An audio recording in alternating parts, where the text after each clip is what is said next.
Picture someone who just dropped their phone in the sink. They've dried their hands. They've grabbed a clean towel. They're moving with the focused calm of someone who has a plan.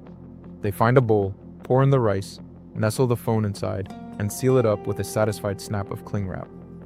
And then they wait, feeling smart, feeling responsible, feeling like they've done the right thing. But here's the surprising truth: they may have just made things significantly worse. Today, we're uncovering the real science of what water does inside your phone, how drying actually works, and why one of the most confidently repeated pieces of advice in the world is built almost entirely on a trick of memory. To understand the rice myth, we first have to look at what happened before it. Early mobile phones were forgiving machines. Your Nokia brick, your first flip phone. These were built with gaps, removable batteries, and circuit boards that could dry out and recover. Water got in, you pulled the battery, you left it on a windowsill, and more often than not, it survived. People learned, waited out, air fixes it, then everything changed. Smartphones arrived with sealed bodies, lithium batteries you cannot remove, and logic boards packed so densely that a single water bridge between two contact points can destroy a component in under a second. The stakes shot up, and people needed a solution fast, one that felt like action, cost nothing, and was already in the kitchen. Rice was right there. The logic seemed airtight. Rice soaks up moisture. Your phone has moisture. Rice fixes your phone. It's the kind of reasoning that feels so obvious, it must be true. But if that's true, why don't we just put everything wet in rice? Here's what's actually happening inside your phone when water gets in, and it's weirder than most people expect. Water doesn't sit still. The moment it enters, it starts moving, pulled by capillary action into every microscopic gap it can find. Think of ink dropped onto a paper towel. It doesn't stay where it landed. It spreads instantly, following the path of least resistance along circuit traces, beneath chips, and between solder joints. Your phone's insides are a labyrinth of exactly those paths. Now here's the part most people don't know. Clean water, briefly present, sometimes causes zero permanent harm. The real villain is what happens as the water evaporates. It leaves behind minerals, salts, and contaminants. A thin, invisible residue that bridges electrical contacts and causes corrosion over hours and days. This process is called electrochemical migration.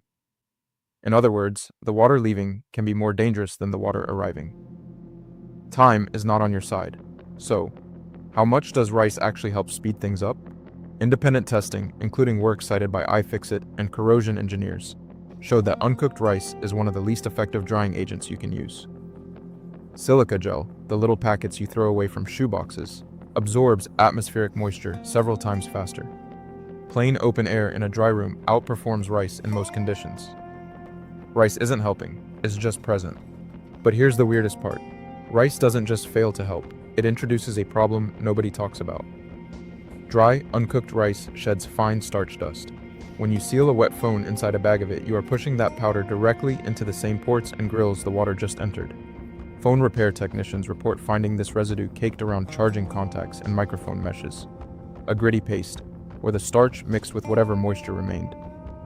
It doesn't destroy phones by itself, but it adds a layer of contamination to a situation that was already fragile. You went looking for a cure and brought home a secondary infection. So why did rice become the answer, passed down from parents to teenagers to entire comment sections with the authority of fact? This is where it gets interesting. Think about what actually happens when someone puts their phone in rice. They power it off. They leave it alone for 24 to 72 hours before turning it back on. And that waiting, that restraint, is the single most effective thing you can do for a water-damaged phone. Because most modern phones that survive water exposure would have survived anyway. The damage threshold for current components is higher than people assume, as long as you don't immediately stress the board by powering it up or charging it while it's still wet.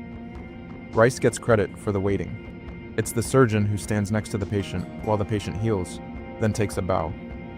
This is called illusory correlation, the brain's deep, stubborn tendency to link two things that happen together, even when one had nothing to do with the other. You sealed the rice bag on Monday.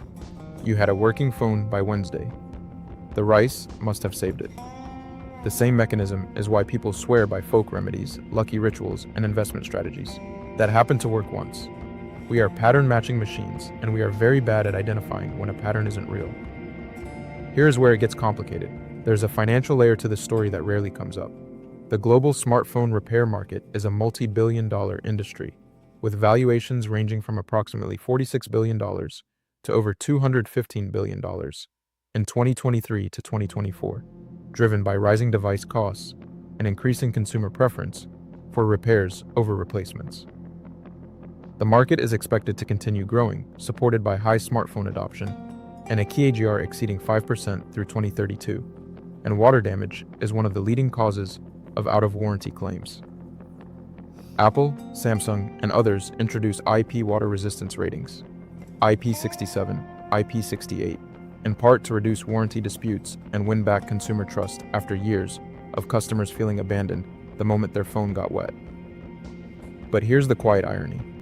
Those IP ratings are tested under controlled lab conditions. Sealed seals degrade. A phone rated IP68 in year 1 may have compromised gaskets by year 3. And in most markets, water damage remains explicitly excluded from warranty coverage, regardless of what the box says. There's a genuine legal gray area between this phone is water resistant and this phone is water resistant for the purposes of your warranty claim. And that gap has been the subject of consumer complaints. The gap benefits manufacturers, and nobody is rushing to close it. The rice myth accidentally slots perfectly into this picture. If you spend 72 hours managing your own crisis with a home remedy, you're less likely to escalate to a repair shop or question your coverage. When it doesn't work, you blame yourself. You didn't act fast enough. You used the wrong rice. You breathed on it wrong. The phone's design is never the suspect. So what should you actually do? Power the phone off immediately if it isn't already. Don't wait. Don't check if it still works. Gently pat the ports dry with a clean cloth. Set it in a dry room with airflow, ports facing down. A fan blowing across the openings works genuinely well. If you have silica gel packets, the ones you've been throwing away for years, use those instead of rice. And wait, actually wait, not an hour. A full day minimum. The best intervention is almost nothing, done correctly and quickly. Next time someone hands you a bowl of rice after a water accident, don't see a cure. See a placebo that arrived at the right moment and took credit for the natural course of events. And maybe notice how many other things in your life work exactly the same way. The supplement that seemed to work. The ritual before the presentation. The routine that felt like the reason you succeeded. We are extraordinarily good at inventing explanations for things that would have happened anyway. The rice myth isn't really about phones. It's about how confident we feel when we're doing something, and how that feeling can survive decades of evidence pointing the other way. The psychology of that same instinct shows up in surprisingly high-stakes places, such as medicine, finance, and engineering. That's probably a story for another time. If you like understanding how the world really works and why the things everyone knows are sometimes exactly backwards, hit like and subscribe for more. Next time, leave the rice for dinner.